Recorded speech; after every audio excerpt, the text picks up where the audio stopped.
You're probably wondering like about that popcorn. I am too, because that's something I'm gonna try before we hop into this talk today. And my plus one is somewhere down here, right here in this area. But she's not gonna be on the camera today. But you will be hearing Miss Rachel in the background and everything else. So I'm hoping for her to work with mommy so I can get this done, because I just have to pop up and come to you all. So today, I'm just this is a video for the moms and even for the dads, just the parents, but more so the moms, because I'm sharing a little bit about my first year.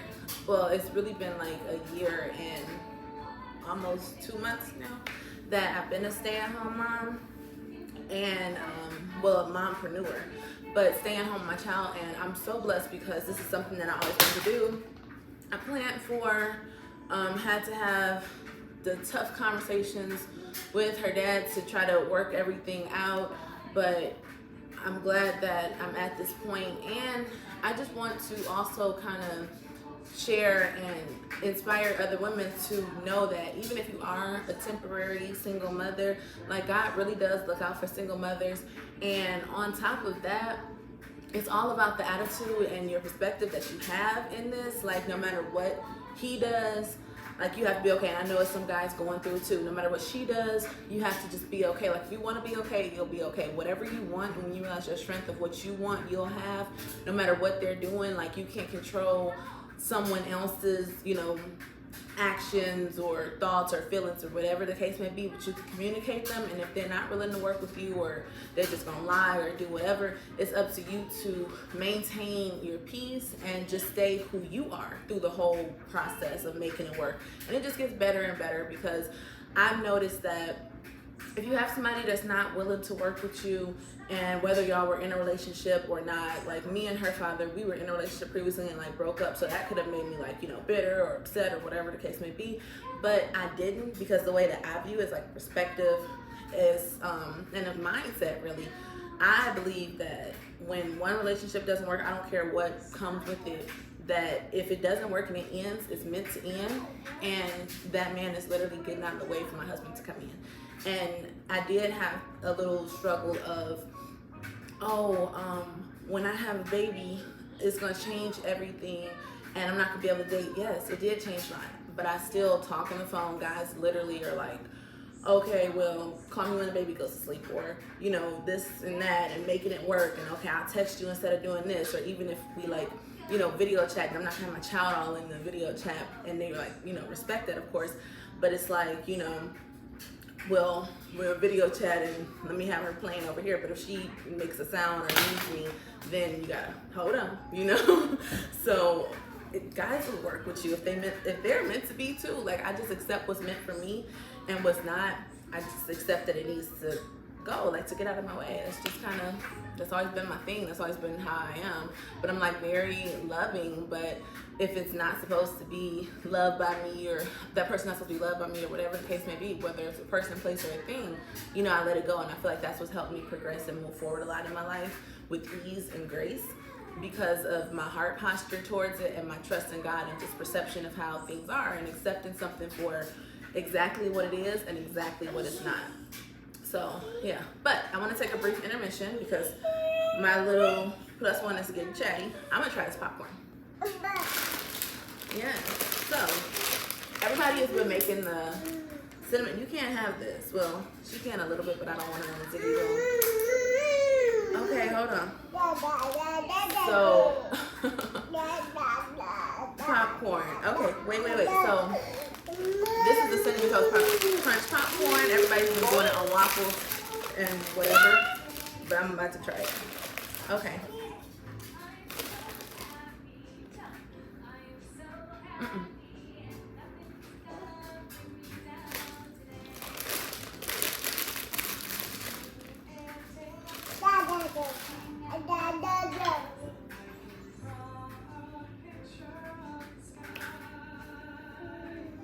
It's pretty good.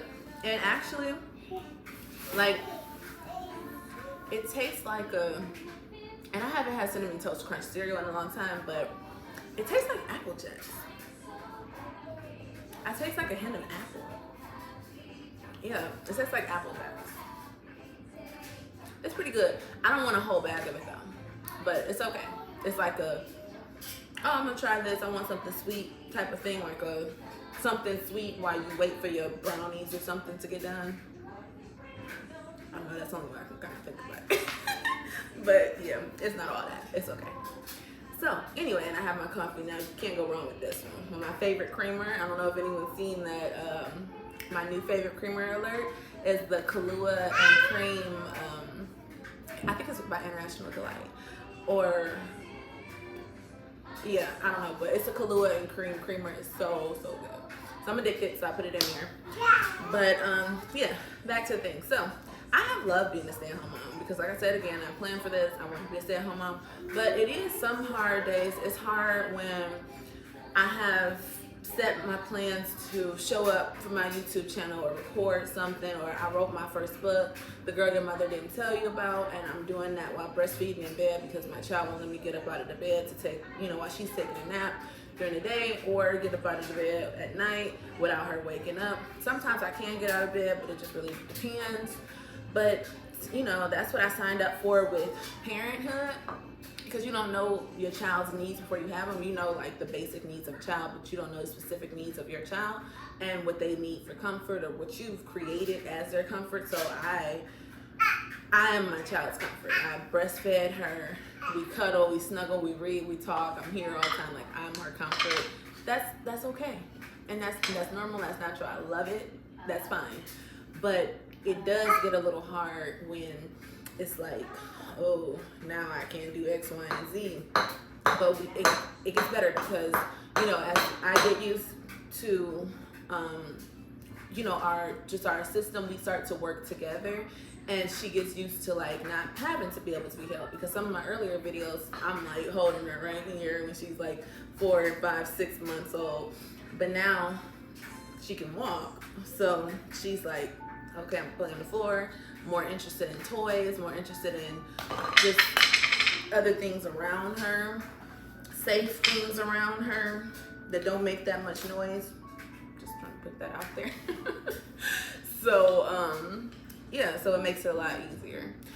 Now, when it comes to, like some of the things that help me to like keep my house together, and just the whole essence of being a stay-at-home mom, because people think that when you're a stay-at-home mom, like it's boring, or you just clean up, or for some reason, like it's some women that do that, just sit around and eat and wear their pajamas all day and don't do anything with the child. Like, that's never been me. That's not like who I am for myself. So it's really like I'm bringing my child into the life that I've created for myself, but at her level, so if I like to go out on walks and I can put her in a stroller and she take a walk, that's cool. But if she's feeling cranky and doesn't want to go for a walk, then we're gonna stay at home, just adjusting what I would normally do in my lifestyle with her. My lifestyle doesn't include sitting on my butt, letting my house get dirty, not working, not building my brand, none of that. Like, I'm not even doing my makeup and hair like how I'm used to doing it, because it's like an adjustment. But I do what I can. I do want to say my little hack that I found that does help and makes it a lot easier, because I can't all the time go and get my hair done and things like that. So I'm my own stylist, and I have tried the clip-ins. These are clip-ins. I absolutely love these, and I think that they're a really easy go-to. So then it's like, I don't want to just sit around looking too homely. So I, pop in my clip-ins here and there, do my thing. I still buy clothes that I wear occasionally.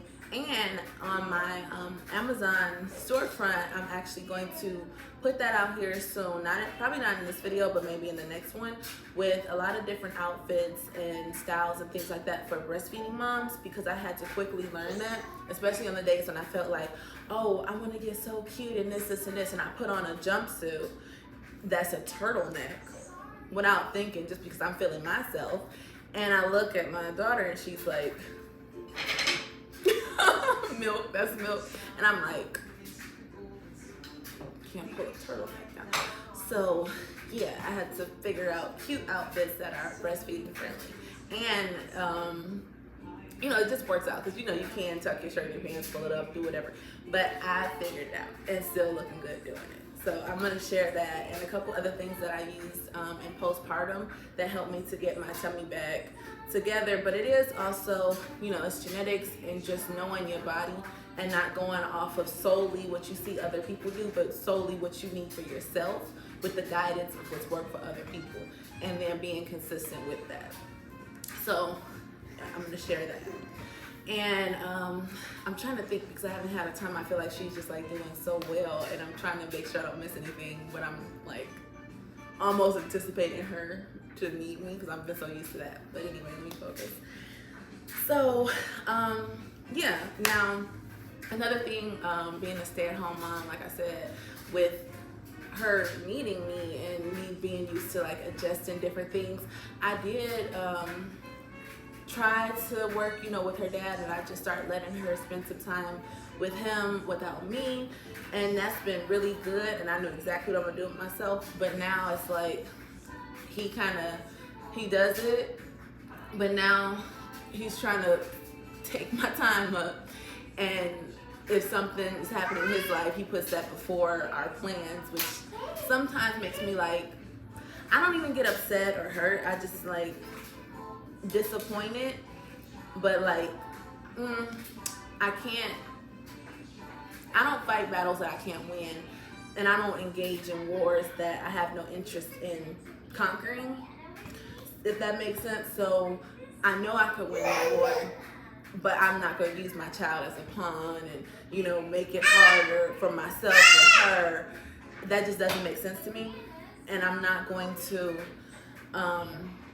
like just start nonsense just to have that in the lifestyle, because that's not part of my lifestyle. The lifestyle that I'm raising my daughter in, like, that's not an option. So anytime that something arises like that from his end, I just immediately dead it on my end with no response, a adult conversation, because that's how I like to choose to handle things, because ultimately the bigger picture for me is our daughter, and that's what I focus on. That's what I do all of this for.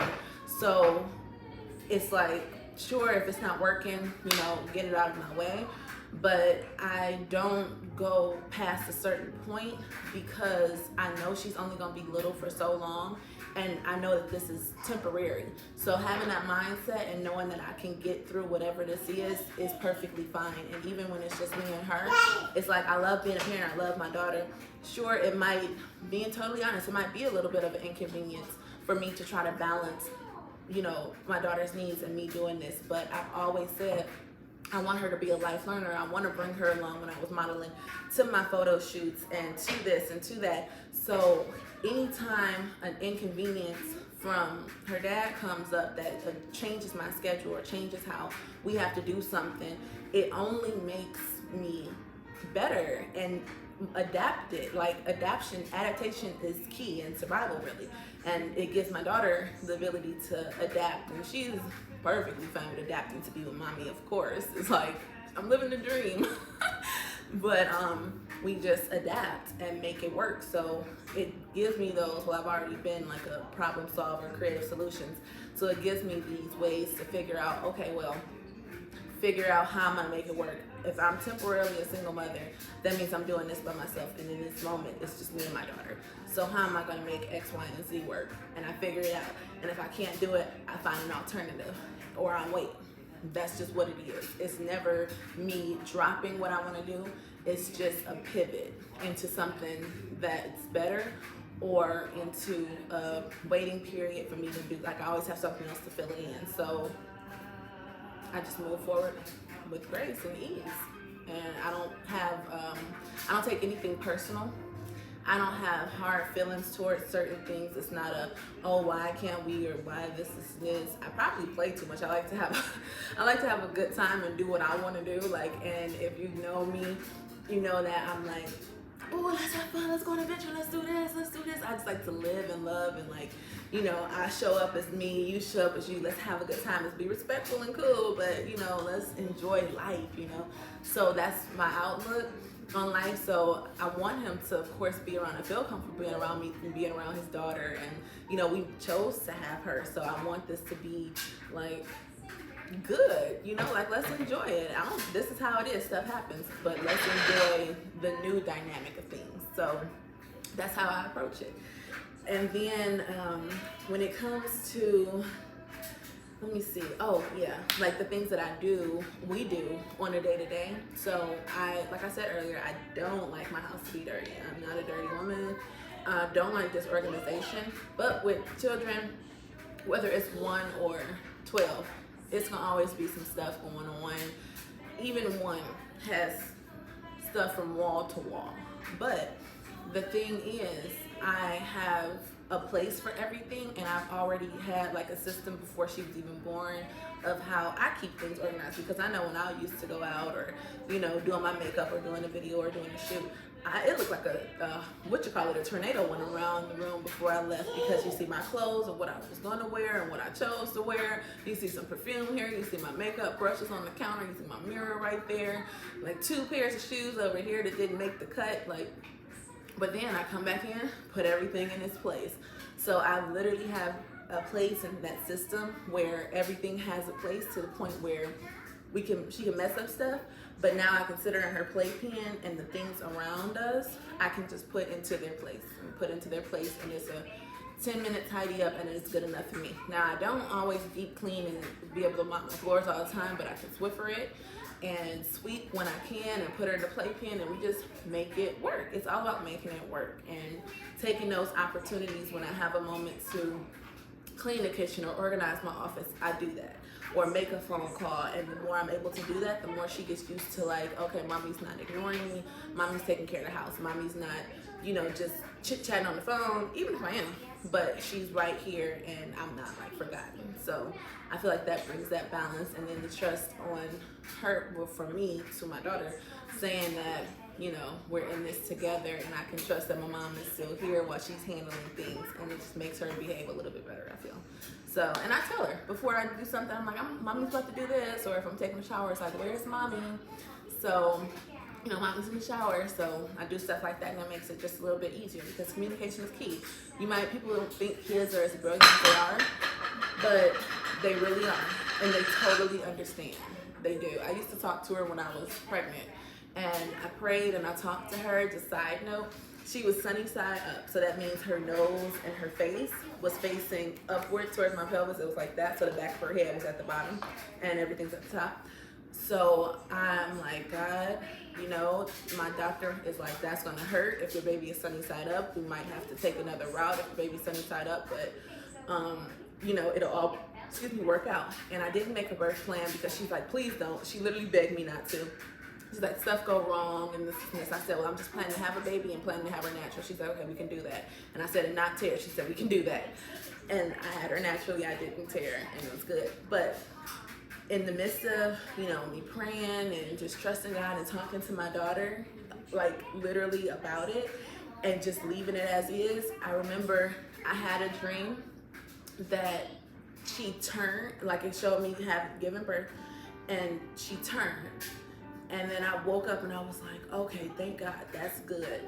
Then the day that I had her, I was literally it was like crazy. It's the same atmosphere, and I'm sitting up the same way, and she turned. Now, nobody knows when, nothing like indicator, the doctor didn't even like see her turn. So, and then I was on the monitor, but they didn't like, you know, do any ultrasounds, nothing to see her positioning. So I was like, okay. And I never thought about it. When my water broke, I didn't think about her turning. I didn't think about her being sunny side up. I just trusted what was shown to me, and I trusted that my prayer would be answered. She literally turned around on her own. And I'm like, okay. And I've been talking to her ever since, and she's just like, okay, Mom, she does what she can do. And we work together. So I love it. But back to what I was saying anyway. Yeah, so we go to story time. I always love the library. Like when I first moved here, I would go to the library and stuff too. So we go to story time at the library. We go to her activities. So I enroll her in activities. Like in the summer when she was like 6 months old, we did swimming. We do gym classes.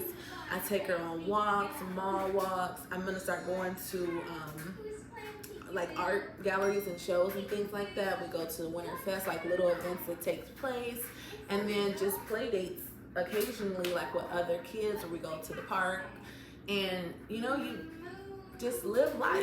And it's so fun. Like, it's literally so fun. We've been blessed to be a part of some pretty good mom circles, like with kids and stuff, and they're just like so sweet. And we just bring our kids there, and it's like all the mamas and some nannies are there. And we just, we show up for the kids, we have a good time, we let them interact and engage with each other around the same age group or older, because that has benefits too, like her being able to see when she wasn't walking, see a kid walking around, so she kind of got the gist of it and the confidence to like, oh, I want to do this too. So that helped a lot. And story time, we love, because she loves to read at home, so she can sit still, but then they still, kind of can explore, and they have their toys.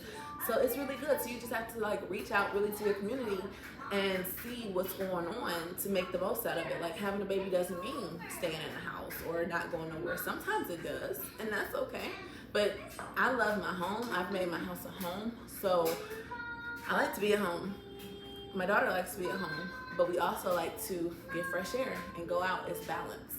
And that's basically what my life as a stay-at-home mom has been while building my company and writing my book and figuring things out. It's a slower process, and it really made me grateful for like the times that I was able to go full force with like my career when I was working in finance, and when I was able to model and things like that and go out to different networking events. It made me grateful for those times, but it also made me like have a more serious look into my use of time and utilization of resources, and I kind of had to check myself. And I'm like, whoa, like, God, I'm sorry for the times I've wasted time, because those times that I wish even when I was pregnant, that I wish I would have not fed into the tiredness and just chose to take a nap or do something else. Like, I should have been going harder pregnant, and I really, not regret it, but I just wish that I would have utilized my time in a better way before she came along and when she was smaller. Because even though, sure, she needs you and, eating every 2 hours, but baby sleep more during that time. So, but I was doing different activities even then, like tummy time and doing her flashcards and developing her. So it wasn't things that weren't getting done, but it was more so in a total focus on like developing my child and her brain and just our bond and everything. But I should have given more to me while giving a lot to her as well. So it should have been like 50-50, but I did like 99 and 1 because I just love her so much. And that's, she's my first child, so I'm like, she needs me. Let me lay a good foundation for her. And that's what I did, but I should have balanced it out a little bit more, put a little bit more me in it. But it's okay, you live and learn. So yeah, but overall, I would say if you can be a stay-at-home mom and educate your child and socialize them and pray with them and take them place, like all of that, and balance for yourself, and you can, find out how to work from home and making things happen, I would say do it, because I think it is beneficial for the family and the child, and it's a lot cheaper. It really is. People think it's expensive to stay home. It's not. It's expensive to go outside. You spend so much money going anywhere and everywhere, but it is a lot less expensive because time is money, as we all know. And to just coordinate 2 schedules, or even if you just only have yourself, sing it, baby. That one schedule of, okay, let me get myself ready, let me get my child ready, let me take her to childcare, get myself to work, get from work, through traffic, to the child, back home, dinner, bath, bedtime, anything else you try to do, like that would be the stress. Even with 2 parents, it's like, okay, who's gonna take the child? Who's gonna pick the child up? How is traffic? What if something happens in between the day? Get in there, getting the child back, bedtime, like, it's a lot. For 1 or 2 parents, it's a lot. And when you eliminate okay, we're going to take the child there, and that's adding another outside element, because what if the school closes? What if a kid gets sick and they're like, well, we're closing this down? Or what if your kids get sick and they have to come home? And for some reason, some jobs don't like to be understanding, or whatever the case may be. And when I do expand my company to where the point where I have staff, I literally plan to have, I know they say on-site daycare, it can be a lot of not the best idea because people's kids will miss them or they'll miss their kid. But as long as, and I learned this because when I was pregnant, I worked at a company that I was so grateful for, where they just like trusted me to, almost like working on salary. Like, you get your work done and that's it. We don't care the time frame. We're not checking the clock. Sure, your lunch is at this time and this is at that time. Respect the time, but communicate it. But as long as you get the task done and you're not taking advantage of the fact that we're giving you freedom in your work environment, then all is well. Literally, that's what it was. It'd be like, okay, you see I'm progressing and you see I can get things done like a bulk in 8 hours. So they're like, okay, we can trust you to do X, Y, Z. I'm like working as the financial admin and even taking target runs to go pick up stuff so I can organize it, because I also create systems within companies that I go into, whether it's an organizational system, a non-coded system, or a system of like filing or whatever. But I created a system and I had to get resources for it, and nobody, I mean, they could have ordered it and delivered it, but I needed the stuff on spot. So they're like, well, take the card and go to Target. I could have took my sweet time, played around, but when you're about your business and you can handle that, you can go and have freedom of your day and of your time and still get it done. It's really like working for yourself. So with that mentality, if I have people like that, then it'll be like, okay, you have kids, you can have them in the child care room. If your kid is okay with you, you know, doing this, you can come into the office, you can take your laptop in there with your children and you can work. If it's too much of a distraction, you need some help, we can bring in the on-staff nanny or whatever the case may be, but I'm not gonna go deep into my plans with that. But that's how I'm gonna have it like structured, as long as you can trust it. It's all about trust. That's how employers can respect you more, if you can be trusted. All people don't, some employers take advantage of good employees, but that's not how I plan on doing it, because I know how I operate, and that's like top tier.